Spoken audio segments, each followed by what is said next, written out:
बिस्मिल्लाहिर्रहमानिर्रहीम। बैरन और बैरन ये दोनों वर्ड यूज़ किए जाते हैं और एग्जैक्ट होमोफोन है। और इस बैरन का मतलब होता है जी नवाब, जगीरदार। अगरचे हमारे यहाँ एक ही रवाज, एक ही आमतौर पर वर्ड नवाब का यूज़ किया जाता है अमीर कबीर आदमी के लिए। तो या फिर लोकल लैंग्वेजेस में उसके अल्फाज मौजूद हैं, लेकिन उर्दू में अगर देखा जाए तो नवाब का लफ्ज़ इस्तेमाल किया जाता है।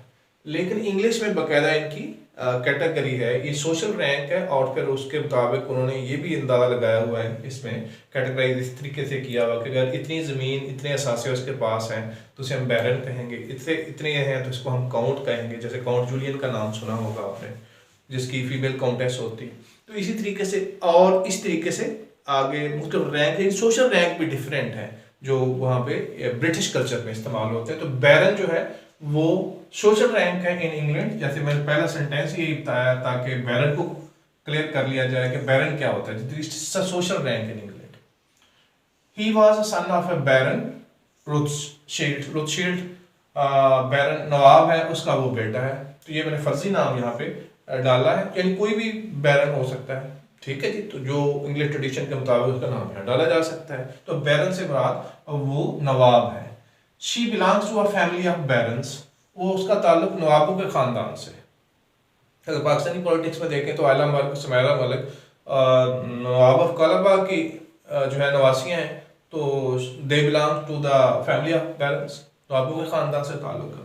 Do not buy this barren land. दूसरा बैरन जिसका मतलब बंजर होता है, ये बंजर ज़मीन मत खरीदें। Housing schemes should use barren land for their purpose. तो हमारे यहाँ देखा ये गया है कि बाकी ममालिक में भी होगा, सब कॉन्टिनेंट में ज़्यादातर ये कल्चर ज़्यादा इसने फ़रोग पाया है। बाकी मुल्क जो है पहले चूँकि एक्सपेरिमेंट कर चुके हैं इस पर, तो इसलिए वो बैकफुट पे आ गए हैं। वो ये होता है कि हम जो एग्रीकल्चर लैंड्स हैं, तो जो हाउसिंग सोसाइटी वाले हैं वही ज़मीनें खरीद के आगे हाउसिंग सोसाइटीज़ बना देते हैं जिसमें घर तामीर हो गए। तो वो कहते हैं कि अगर इसी तरह ही होता रहा तो एक वक्त आएगा कि एग्रीकल्चर लैंड ख़त्म हो जाएगी, तो आबादी के लिए जो खुराक का बंदोबस्त करना है वो कहाँ से होगा। तो लिहाजा उसके लिए वो कहते हैं कि they should use, housing schemes should use barren land for their purpose. जो बंजर ज़मीन है वहाँ पे आप मकानात बना दें, शहर आबाद कर दें, बाकी जो कुछ करना है कर दें, लेकिन जो ज़रखेज़ ज़मीनें हैं उनको उस मकसद के लिए रहने दें जिस मकसद के लिए जो है उनको डिज़ाइन किया गया, यानी प्रोडक्टिविटी के लिए। Different techniques can be used to convert barren land into fertile land. Arid Agriculture University मौजूद है जिसमें यही सिखाया जाता है कि किस तरीके से जो है वो आप बैरन लैंड को फर्टाइल लैंड में चेंज कर सकते हैं। कौन कौन सी टेक्निक्स हैं, किस किस तरीके से जो है आप उन्हें मिलाकर एग्रीकल्चर की लैंड के फार्म में जो है ला सकते हैं। तो ये तो एक ज़बरदस्त बात होगी, लेकिन हमारे यहाँ थोड़ा सा इस पे काम कम हो रहा है। तो लिहाजा बैरन नवाब के लिए इस्तेमाल होता है और ये बैरन बंजर के लिए इस्तेमाल होता है। Thank you.